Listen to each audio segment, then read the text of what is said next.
सदन में प्रस्तुत किया गया है। उत्तर प्रदेश ने पिछले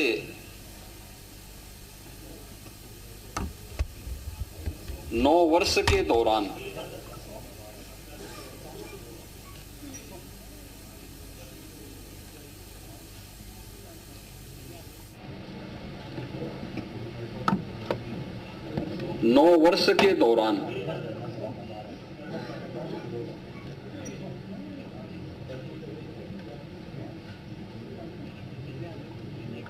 अपना परसेप्शन बदलने में जो सफलता प्राप्त की है,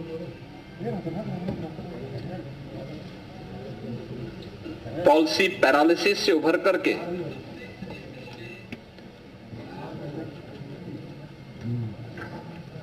परसेप्शन को बदलकर अनलिमिटेड पोटेंशियल के स्टेट के रूप में यूपी को प्रस्तुत किया है। आज का यह बजट उन्हीं भावों का प्रतिनिधित्व भी करता है। आपने देखा होगा कि 9 वर्ष में 3 गुना से अधिक उत्तर प्रदेश का यह बजट बढ़ा है, यानी 9,12,000 करोड़ रुपए से अधिक का अब उत्तर प्रदेश की सबसे बड़ी आबादी का यह बजट आज उत्तर प्रदेश के विधानमंडल में प्रस्तुत हुआ है। और अगर बजट की मैं थीम कहूं तो यह सुरक्षित नारी, सक्षम युवा, खुशहाल किसान और रात को काम, तकनीकी निवेश से समृद्ध होता उत्तर प्रदेश के लिए समर्पित यह बजट 9 वर्ष के नवनिर्माण की एक नई गाथा को देशवासियों के सामने प्रस्तुत करता है। बजट की जो हाइलाइट्स हैं, जो आपने देखा है, इसमें 43,565 करोड़ रुपए से अधिक की धनराशि केवल नई योजनाओं के लिए इस बजट में उसमें प्रस्तावित की गई है। दूसरा, 2 लाख करोड़ रुपए से अधिक की राशि कैपिटल एक्सपेंडिचर के लिए है, यानी ये परिसंपत्तियों के नवनिर्माण में, इंफ्रास्ट्रक्चर के डेवलपमेंट में और इकोनॉमी की यानी अर्थव्यवस्था को सुदृढ़ीकरण करने में इसकी बड़ी भूमिका होती है और यहीं से रोजगार का सृजन भी होता है। ये रोजगार सृजन में भी एक बड़ी भूमिका का निर्वहन करता है। ये बजट का मुख्य हाइलाइट्स है। आपने इस चीज को बजट में देखा होगा, बजट भाषण जब वित्त मंत्री जी पढ़ रहे थे तो उस समय भी आपने इस बात को गौर किया होगा कि बजट में जो हमारी एफआरबीएम की सीमा है, यानी पिछले 9 वर्ष में ये हमारी सरकार का 10वां बजट है और पहली बार हुआ है जब किसी मुख्यमंत्री को 10वां बजट प्रस्तुत करने का अवसर प्राप्त हुआ है यूपी जैसे राज्य में। इससे पहले कभी नहीं हुआ। दूसरा है कि इन 9 वर्षों में एक भी टैक्स नहीं लगाया गया। तीसरा है, यूपी के अंदर जो भी कर चोरी थी, लीकेजेस थे, इन सबको रोक करके कुशल वित्तीय प्रबंधन के माध्यम से बेमारू राज्य से उत्तर प्रदेश को भारत की अर्थव्यवस्था का एक ब्रेक थ्रू के रूप में प्रस्तुत करते हुए रेवेन्यू सरप्लस स्टेट के रूप में प्रस्तुत करने में सफलता प्राप्त हुई है। 2017 में जिस राज्य में ऋणग्रस्तता थी और वह उसकी 30% से अधिक थी, उसे घटा करके हम लोगों ने अगले ही 2-3 वर्षों के अंदर 27% में लाने में सफलता प्राप्त की थी। लेकिन 3 वर्ष का जो कोविड कालखंड था, इसके कारण यह सीमा बढ़ी थी। हम इसे फिर से 27% में लाने में सफल हुए हैं और हमारा इस वित्तीय वर्ष में यह लक्ष्य है कि हम इसको 23% तक लेके आ जाएं। यानी जो रिजर्व बैंक ने तय किया है कि किसी भी राज्य की जो कुल जीएसडीपी होगी उसकी 30% से अधिक ऋण उस पर नहीं होना चाहिए। उत्तर प्रदेश देश के उन राज्यों में है जिस राज्य के पास जो भी एफआरबीएम की सीमा तय की गई है उसके अधीन उत्तर प्रदेश ने अपने वित्तीय प्रबंधन को रखा है और उत्तर प्रदेश की ऋणग्रस्तता उसी के अधीन उत्तर प्रदेश के अंदर देखने को मिल रही है। ये हमारा कुशल वित्तीय अनुशासन भी है। बिना अतिरिक्त टैक्स लगाए हुए उत्तर प्रदेश के अंदर वेलफेयर की स्कीम को, इंफ्रास्ट्रक्चर की स्कीम को और प्रत्येक सेक्टर में नई ऊंचाइयों को प्राप्त करते हुए विकास के नित नए सोपान को स्थापित करते हुए आज उत्तर प्रदेश जिस दिशा में आगे बढ़ा है, अपनी अर्थव्यवस्था को मजबूत किया है, उसके बल पर उत्तर प्रदेश आज देश की टॉप 3 इकोनॉमी में एक है। देश की जो टॉप 3 इकोनॉमी है उनमें से उत्तर प्रदेश की एक है। हम लोगों ने उत्तर प्रदेश जैसे राज्य को, हमने देखा होगा कि उत्तर प्रदेश में अब अनएम्प्लॉयमेंट जो रेट है इसको हम 2.24% तक के नीचे लेके आने में सफल हुए हैं। यह स्थिति 2017 के पहले यह लगभग 17 से 19% तक था। आज इसको हम नीचे करने में सफल हुए हैं। जॉब लेड ग्रोथ को लेकर के हम लोगों ने इस पूरे बजट की जो हमारी सोच है, युवाओं के प्रति समर्पित भाव के साथ जो भी ग्रोथ हो वह उनके एम्प्लॉयमेंट को लेकर के भी हो और युवाओं के एम्प्लॉयमेंट पर विशेष रूप से ध्यान देते हुए एमएसएमई, स्टार्टअप, ओडीओपी और स्थानीय उद्यमियों को विकसित करते हुए बृहद निवेश की नई योजना के साथ उत्तर प्रदेश को इन्वेस्टमेंट डेस्टिनेशन के साथ एम्प्लॉयमेंट जनरेटर के रूप में भी एक बड़ी भूमिका के साथ आगे बढ़ाने का तय। और इसके लिए आपने बजट में इन चीजों को देखा होगा कैसे उत्तर प्रदेश ने अब उस दिशा में कार्य करना प्रारंभ किया। इमर्जिंग टेक्नोलॉजी को लेकर के आज जो बड़ी घोषणाएं हुई हैं, उन बड़ी घोषणाओं में जो बहुत महत्वपूर्ण सेक्टर है कि उत्तर प्रदेश सरकार जहां पे चल रहा है, आपने देखा होगा उत्तर प्रदेश राज्य में हमेशा इस बात को देखने को मिलता था कि अलग अलग विभाग अलग अलग समय में अलग अलग डाटा प्रस्तुत करते थे। हमारी सरकार ने तय किया है कि हम यूपी के अंदर एक स्टेट डाटा अथॉरिटी का गठन करेंगे। स्टेट डाटा अथॉरिटी या उत्तर प्रदेश के अंदर रियल टाइम डाटा और उसकी रियल टाइम मॉनिटरिंग के साथ साथ उसके लिए भविष्य की योजनाओं को आगे बढ़ाने में भी एक बड़ी भूमिका का निर्वहन करेगा। बजट की जो हाइलाइट्स हैं उनमें से ये भी है। दूसरा,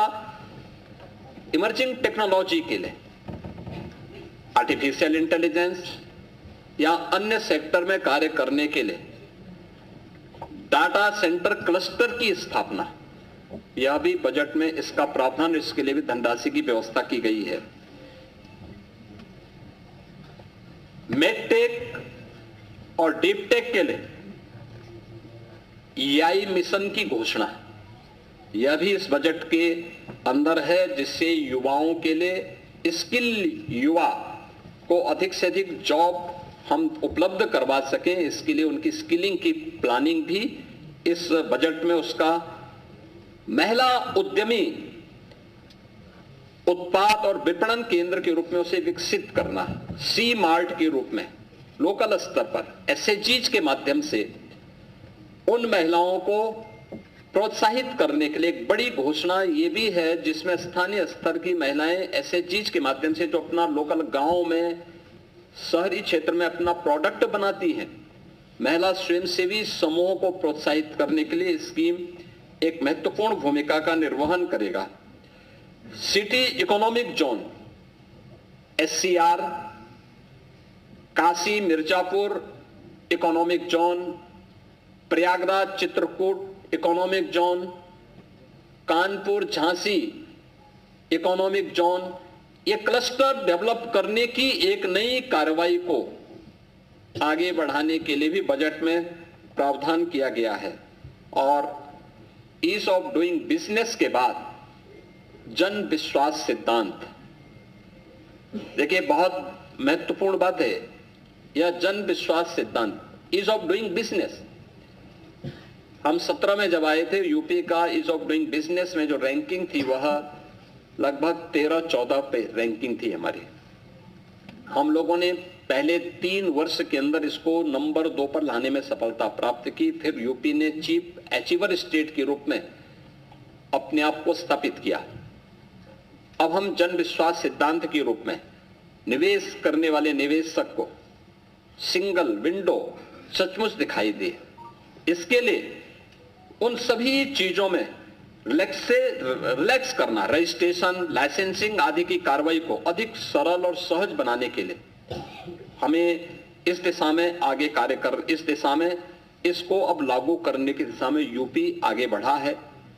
प्रदेश में डिजिटल एंटरप्रेन्योरशिप योजना, इस स्कीम को भी यूपी ने आगे बढ़ाने की दिशा में इस बजट में इस पर कार्य किया है। लेकिन इन सभी पर हमें सफलता तब मिली है जब प्रदेश के अंदर उस प्रकार के वातावरण को बनाने में हमें सफलता प्राप्त हुई। खासतौर पर उसके लिए प्रयास किए गए रूल ऑफ लॉ, यही रियल ग्रोथ है, यही उसकी गारंटी है। यानी rule of law real growth की गारंटी है। हर व्यक्ति सुरक्षा की गारंटी चाहता है और वह गारंटी आज यूपी दे रहा है। सुरक्षा है, स्मार्ट पुलिसिंग है और त्वरित न्याय व्यवस्था। यह नागरिकों को भी और निवेशकों को भी, दोनों को सुरक्षित और एक भरोसेमंद वातावरण देने में एक बड़ी भूमिका का निर्वहन करता है। इससे प्रदेश में एम्प्लॉयमेंट क्रिएट हुआ है दोनों स्तर पर। अब कोई सोच सकता था यूपी में 50 लाख करोड़ रुपए से अधिक का निवेश के प्रस्ताव आएंगे? यूपी का मृतप्राय सा हो गया एमएसएमई सेक्टर, फिर से ग्रोथ करके 3 करोड़ से अधिक नौजवानों के लिए नौकरी और रोजगार की संभावनाओं को विकसित करेगा। आज ये यूपी में संभव हो रहा है, आज ये यूपी में दिखाई दे रहा है, यूपी में हुआ है। और उसी दिशा में ये बजट इमर्जिंग टेक्नोलॉजी को फोकस करते हुए आज यहां पे प्रस्तुत किया गया है। इस बजट में कुछ अन्य सेक्टर को भी छुआ गया। अन्नदाता किसान, अन्नदाता किसान भारत जैसे कृषि प्रधान देश की अर्थव्यवस्था और उसके विकास की धुरी है। हमारा यह मानना है कि अन्नदाता किसान, यह अन्नदाता केवल लाभार्थी नहीं है, यह विकास का भागीदार है। अब अन्नदाता से उसे उद्यमी बनाने की दिशा में नए प्रयास क्या हो सकते हैं, इस दिशा में एक नए प्रयास, इस विकास की यात्रा में प्रदेश का अन्नदाता भी सक्रिय साझेदार बने।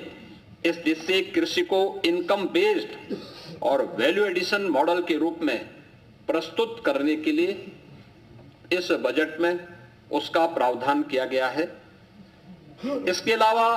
कृषि विभाग में डीजल पंप सेट को, जो भी प्रदेश के अंदर आपने देखा होगा, हम लोगों ने सिंचाई की क्षमता का विस्तार किया है। 40 लाख के आसपास ट्यूबवेल ऐसे थे जिनमें से 16 लाख ट्यूबवेल जिनका इलेक्ट्रिफिकेशन पहले से था, हमने उन्हें फ्री बिजली की व्यवस्था की। लेकिन 23 लाख ट्यूबवेल्स ऐसे थे जो डीजल से संचालित हो रहे हैं, उन्हें फेज वाइज सोलर के साथ जोड़ने की एक बड़ी स्कीम के लिए हम लोगों ने इस बजट में घोषणा की है। ये सोलर पैनल क्लस्टर रूप में भी और इंडिविजुअल रूप में भी हम उसको आगे बढ़ाएंगे। पीएम कुसुम योजना का लाभ भी उसके साथ जोड़ेंगे और इसके तहत एक बड़ी स्कीम की घोषणा इस बजट में हुई है, जिसमें अनुसूचित जाति, जनजाति, महिला और लघु सीमांत किसानों को 90% अनुदान और अन्य किसानों के लिए 80% किसान इसमें सब्सिडी की घोषणा हम लोगों ने की है। दूसरा है अंतर्राष्ट्रीय महिला किसान वर्ष 26 के तहत नाबार्ड नेप किसान के साथ एफपीओज हेतु भी एक रिवॉल्विंग फंड की व्यवस्था, यानी जो एफपीओज संचालित करते हैं उन एफपीओज के लिए भी उन्हें अतिरिक्त सुविधा और उसको फैसिलिटेट किया जा सके, इस दिशा से भी सरकार ने बजट में घोषणा की है। गन्ना के साथ ही तिलहनी और दलहनी अंतः फसली खेती, यानी अब तक होता क्या, हम एक फसल लेते थे एक समय में, गन्ना के साथ कोई दूसरी फसल नहीं ले पाते थे। इसके साथ भी उस दलहनी और तिलहनी फसलों को बोया जा सकता है, दोनों का लाभ होगा। लेकिन इससे पहले कुछ प्रगतिशील किसानों को हम लोगों ने प्रोत्साहित किया, लेकिन इस बजट में हम लोगों ने इसके लिए अच्छा प्रावधान किया है और यूपी के किसानों का जो प्रोडक्ट है वह एक्सपोर्ट हो सके, इसके लिए एग्री एक्सपोर्ट हब्स के रूप में हम लोगों ने नोएडा इंटरनेशनल एयरपोर्ट को विकसित करने की कार्रवाई आगे की है। इसमें उत्तर प्रदेश में कृषि और बागवानी उत्पादों की जो क्वालिटी है और उसका प्रोडक्शन है, इस दिशा में भी सरकार ने इस बजट में उसका प्रावधान किया है। वर्ल्ड बैंक के साथ हम लोग मिलकर के UP agrees platform, UP agrees के कार्यक्रम को आगे बढ़ा रहे हैं। हम लोगों ने इसके विस्तार की व्यवस्था भी की है और इसको एआई टूल्स के साथ जोड़ने की, यानी आर्टिफिशियल इंटेलिजेंस का उपयोग यहां पे कैसे हम कर सकते हैं, इसके बारे में भी एक बड़ी घोषणा इसमें की गई है। विश्व की सबसे बड़ी अन्न भंडारण योजना, इसमें उत्तर प्रदेश में इस बार हम लोगों ने बजट में 2 लाख मीट्रिक टन अतिरिक्त खाद्यान्न भंडारण की क्षमता विकसित करने का टारगेट भी तय किया है। यानी स्टॉक, यहां पे प्रदेश के अंदर वेयर हाउसिंग का निर्माण हो, बड़े बड़े गोदाम बने, इसके लिए विशेष सब्सिडी की व्यवस्था, इसके लिए हमारी पहले से पॉलिसी है। उस पॉलिसी के दायरे में जो भी निवेश करना चाहेगा उसको हम प्रोत्साहित करेंगे और ये इस भी स्कीम हम लोगों ने दी है। इसके अलावा पशुओं को बीमा सुरक्षा देने के उद्देश्य से मुख्यमंत्री जोखिम प्रबंधन और पशुधन बीमा योजना में भी हम लोगों ने एक प्रावधान किया है, जिसमें 85% तक जो प्रीमियम होगी वह सरकार देगी और सरकार ने उसके लिए व्यवस्था की है। प्रदेश में मछुआरों को बेहतर मूल्य दिलाने के लिए state of art wholesale fish मंडी और फिश प्रोसेसिंग सेंटर के लिए भी धनराशि की व्यवस्था स्टेट में की है। लैंड ऑफ स्टेट में यूपी की प्रगति इस दिशा में देश के अंदर अग्रणी राज्यों में है और इस दिशा में उस जो कार्य करने की संभावनाएं हैं, इसमें वर्ल्ड फिशरीज प्रोजेक्ट सेंटर की स्थापना का भी एक बड़े कार्यक्रम को हम आगे बढ़ा रहे हैं, जिसको एक सेंटर ऑफ एक्सीलेंस के रूप में विकसित करने की कार्रवाई को भी व्यवस्था की है। 4 चीनी मिलों की क्षमता संवर्धन के प्रावधान को, जिसमें छाता मथुरा के आश्वनी और logistic hub wearing house complex हेतु भी धनराशि का प्रावधान किया है और अन्य चीनी मिलों में भी इसकी व्यवस्था के प्रावधान किए गए हैं। मित्रों, बजट में अलग अलग विभागों के लिए सभी बजट प्रावधान में काफी वृद्धि की गई है। खासतौर पर जो बजट के प्रावधान हुए हैं इसमें हमारा अवस्थापना और औद्योगिक विकास के लिए भी इसमें काफी वृद्धि हुई है। आगरा लखनऊ से हरदोई फर्रुखाबाद गंगा एक्सप्रेसवे की कनेक्टिविटी के लिए धनराशि की व्यवस्था की गई है। गंगा एक्सप्रेसवे से प्रयागराज, मिर्जापुर, वाराणसी, चंदौली, सोनभद्र तक यानी शक्तिनगर तक इसके विस्तार का घोषणा हुई है। गंगा एक्सप्रेसवे को मेरठ, हरिद्वार तक ले जाने के लिए भी बजट में घोषणा की गई है और पूर्वांचल लिंक एक्सप्रेसवे को यानी सोनभद्र के शक्तिनगर तक, चंदौली,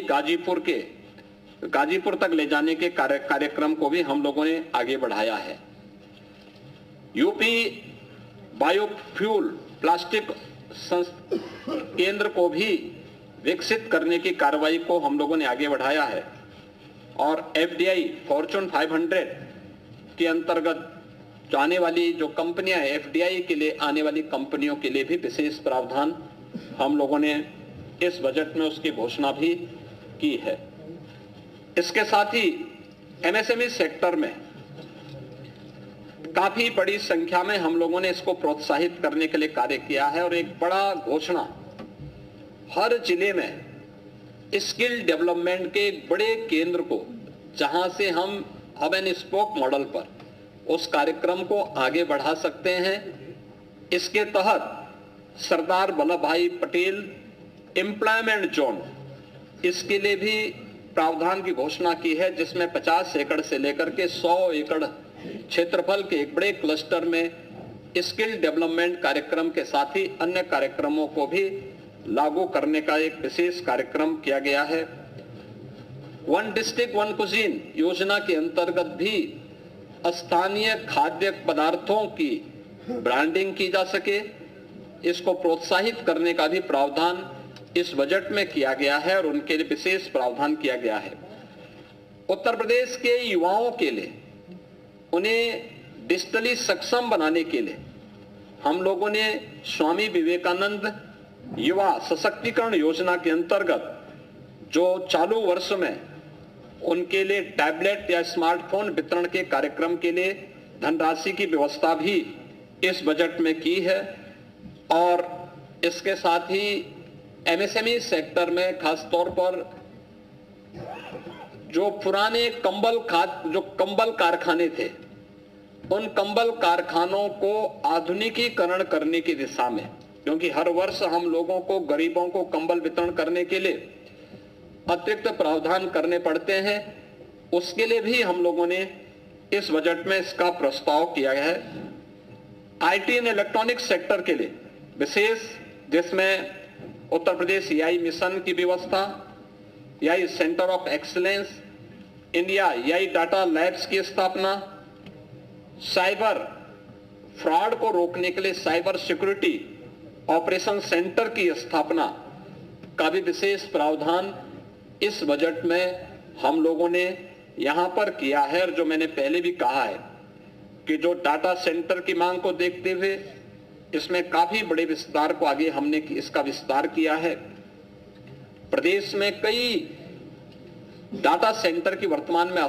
स्थापना हो रही है, लेकिन इनका डाटा सेंटर क्लस्टर की स्थापना हो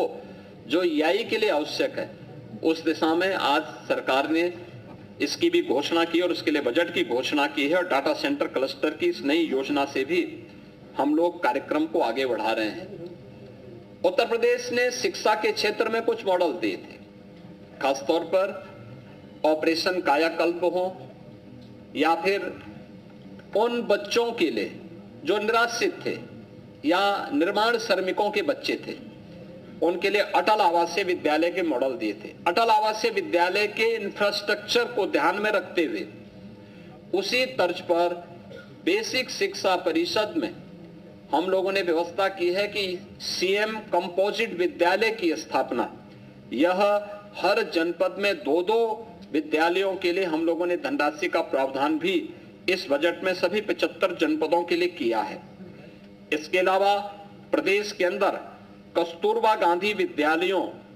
अभी बहुत कुछ हमारे विकास खंड ऐसे थे जहां पे कस्तूरबा गांधी विद्यालय नहीं थे या कस्तूरबा गांधी विद्यालय की मांग हो रही थी, वहां पे उनके विस्तार के कार्यक्रम को हम लोगों ने एक व्यवस्था की है। और प्रदेश के जो हमारे प्रसिद्ध स्कूल हैं, माध्यमिक स्कूल हैं, इसके अलावा उच्च शिक्षण संस्थानों के लिए भी, उनके शिक्षणोत्तर कर्मचारियों के लिए भी, वहां पे जो मानदेय पे शिक्षक हैं, इनके लिए भी हम लोगों ने कैशलेस यानी आयुष्मान भारत की तर्ज पर कैशलेस उपचार की व्यवस्था के लिए धनराशि की व्यवस्था भी इसमें की है। सभी प्रकार के शिक्षकों को इसके साथ हम लोगों ने जोड़ा हुआ है, ये सभी चीजें की हैं। आर्टिफिशियल इंटेलिजेंस का उपयोग माध्यमिक स्तर से ही हम करना प्रारंभ करेंगे, इसके लिए धनराशि की व्यवस्था की है। बालिकाओं के लिए निःशुल्क सैनिटरी नैपकिन की व्यवस्था के लिए भी धनराशि की व्यवस्था की गई है और ड्रीम स्किल लैब क्लस्टर के लिए भी धनराशि की व्यवस्था इस बजट में की गई है। इसके अलावा प्रदेश के अंदर अन्य उसमें हमारे जितने भी यानी टेक्निकल एजुकेशन में प्रदेश सरकार ने शिक्षा, कौशल, तकनीकी और सशक्त त्रिकोण के लिए EI, digital technology, defence manufacturing, semiconductor, data centre, data science जैसे उभरते क्षेत्रों में भी हम लोगों ने इसको और अधिक प्रतिस्पर्धी बनाने की दिशा में इसको भी, इसका प्रावधान भी इस बजट में हम लोगों ने टेक्निकल एजुकेशन की दिशा से प्रारंभ किया है। उत्तर प्रदेश सरकार स्टेम यानी science, technology, engineering and maths,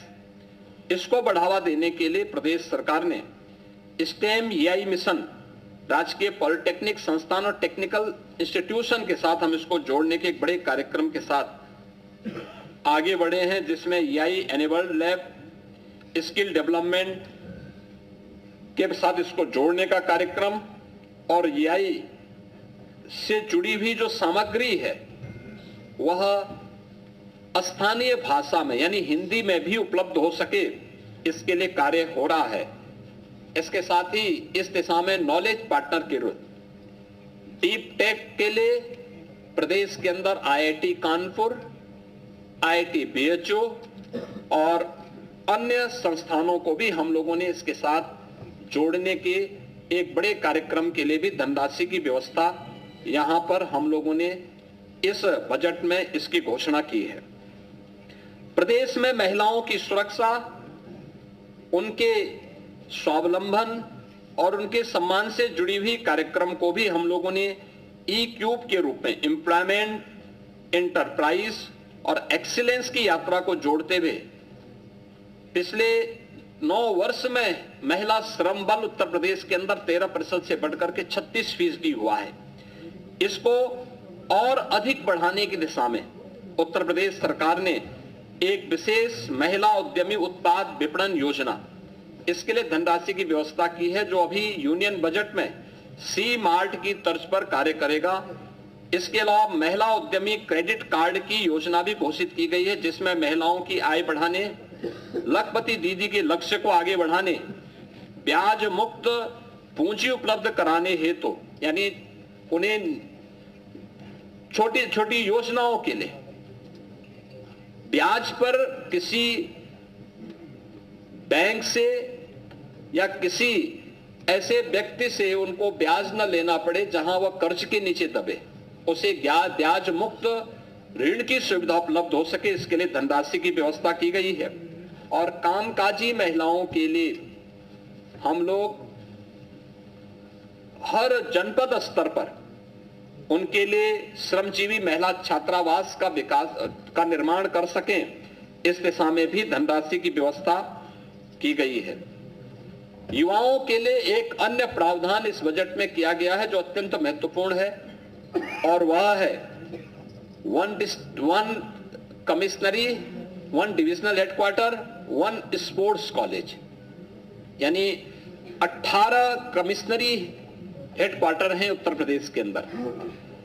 हर एक में एक स्पोर्ट्स कॉलेज भी होगा। उत्तर प्रदेश सरकार पहले से ही हॉकी के जादूगर मेजर ध्यानचंद जी के नाम पर हम लोग मेरठ में स्पोर्ट्स यूनिवर्सिटी का निर्माण कर रहे हैं जो अप्रैल मई तक बनकर के तैयार हो जाएगा। उसमें सत्र प्रारंभ हो चुके हैं। अब उत्तर प्रदेश ने 2030 के अहमदाबाद कॉमनवेल्थ गेम्स और 2036 के ओलंपिक की भारत की प्रस्तावित दावेदारी को ध्यान में रखते हुए उत्तर प्रदेश का युवा अच्छी संख्या में इन आयोजनों में भागीदार बन सके, इसके लिए 18 कमिश्नरी हेडक्वार्टर पर यानी डिविजनल हेडक्वार्टर पर हम लोग एक स्पोर्ट्स कॉलेज की स्थापना करने के साथ ही उन्हें एक स्पेसिफिक स्पोर्ट्स के लिए सेंटर ऑफ एक्सीलेंस के रूप में विकसित करने की दिशा में भी कार्य कर रहे हैं। इसके लिए हम लोगों ने धनराशि की व्यवस्था इस बजट में भी इसकी व्यवस्था की है। बाकी अन्य धनराशि की व्यवस्था हर ग्राम पंचायत स्तर पर ओपन जिम के निर्माण के लिए उसकी प्राथमिकता के साथ जोड़ा है।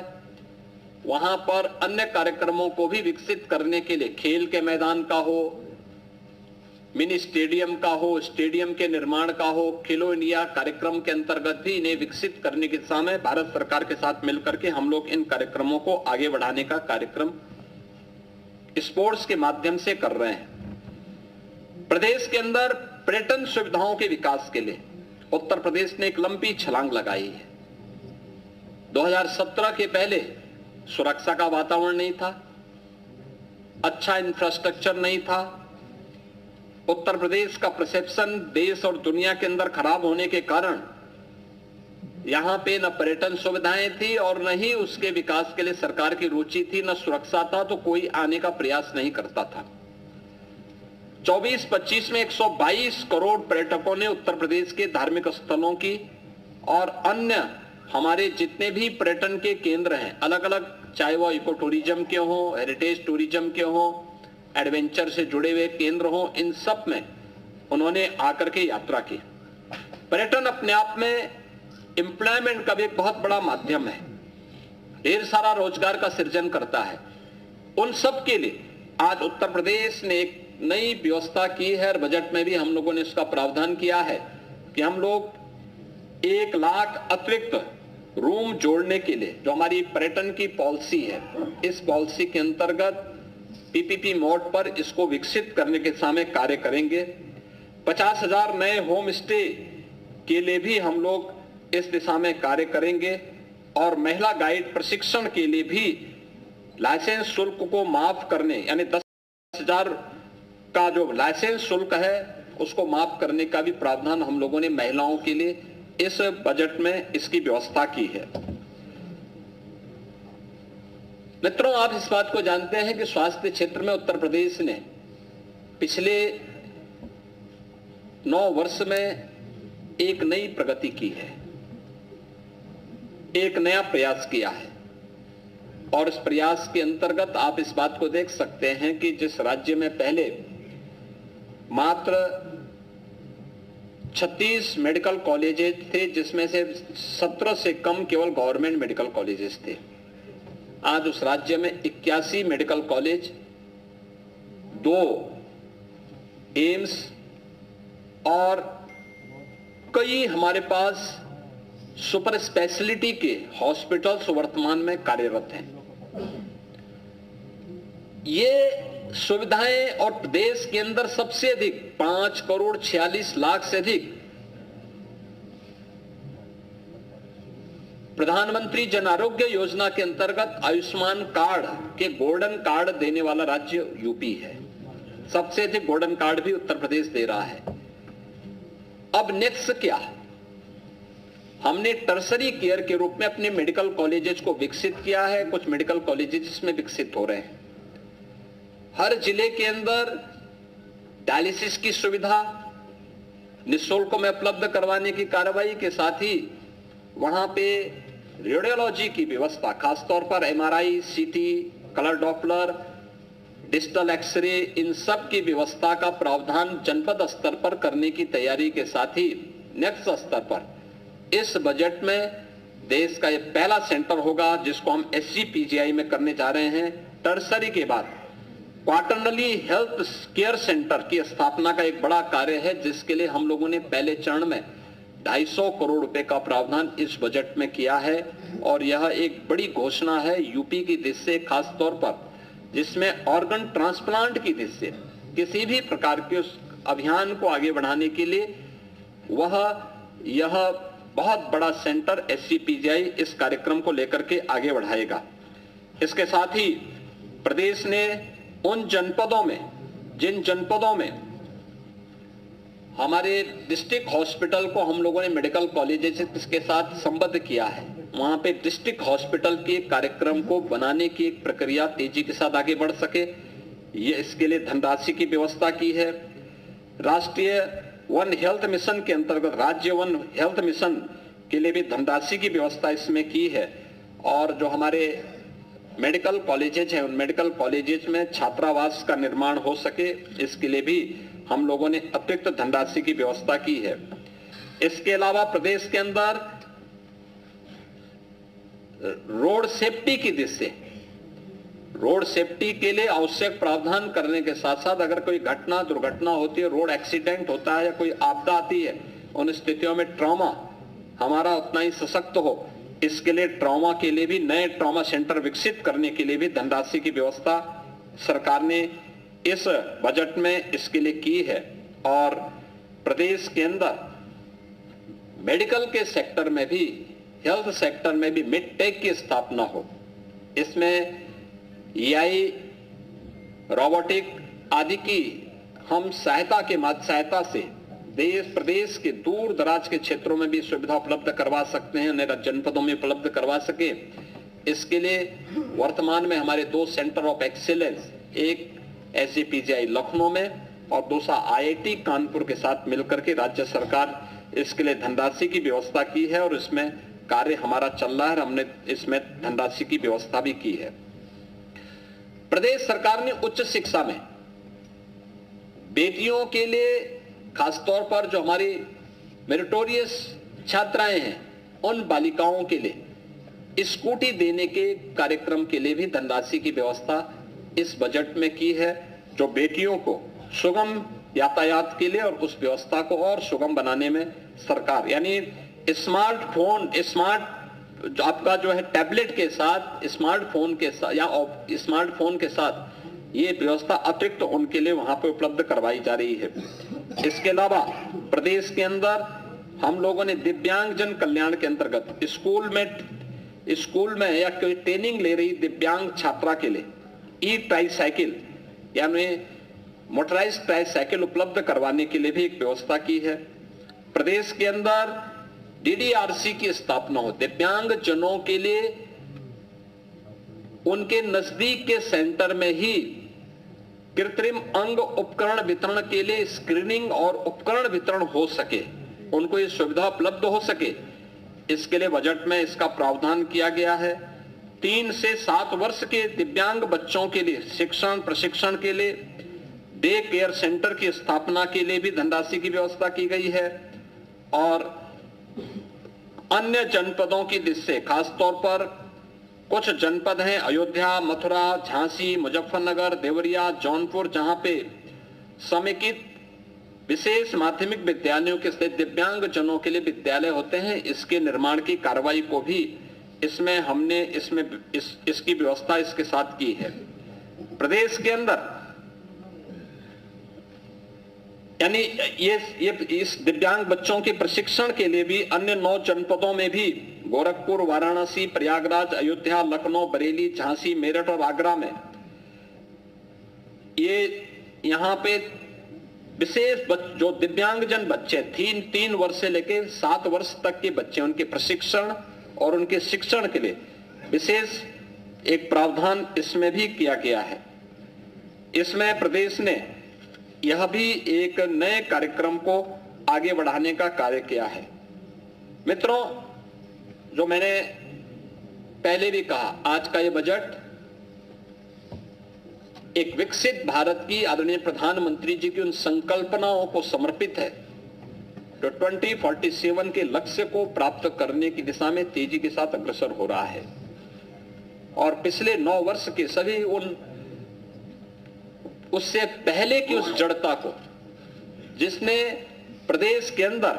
बॉटल नेक्स को समाप्त करते हुए, अपने बीमारू स्टेटस को समाप्त करते हुए, दूर करते हुए, आज भारत की इकोनॉमी के ब्रेक थ्रू के रूप में उत्तर प्रदेश को हम विकसित करने की दिशा में आगे बढ़े हैं। अब उत्तर प्रदेश बीमारू राज्य नहीं है। अब उत्तर प्रदेश भारत की इकोनॉमी का एक ग्रोथ इंजन बनकर के उभरा है। भारत की इकोनॉमी के ग्रोथ इंजन के रूप में यह आगे बढ़ रहा है। और मेरा मानना है कि उत्तर प्रदेश का आज वित्त मंत्री जी के द्वारा विधानसभा में प्रस्तुत बजट, यह उत्तर प्रदेश के अंदर जन आकांक्षाओं को पूरा करने, जन कल्याण, रोजगार सृजन, निवेश के विस्तार, महिलाओं के सम्मान और उनके सशक्तिकरण की दिशा में, युवाओं के लिए अधिक से अधिक रोजगार सृजन की दिशा में प्रदेश को आगे बढ़ाने और 2029-30 में यूपी को $1 ट्रिलियन की इकोनॉमी के रूप में प्रस्तुत करते हुए एक विकसित भारत के, विकसित उत्तर प्रदेश के रूप में आगे बढ़ाने की दिशा में एक मील का पत्थर साबित होगा। इस दिशा में आज यह बजट यहां पे प्रस्तुत किया गया है। मैं बजट प्रस्तुत करने के लिए वित्त मंत्री जी को,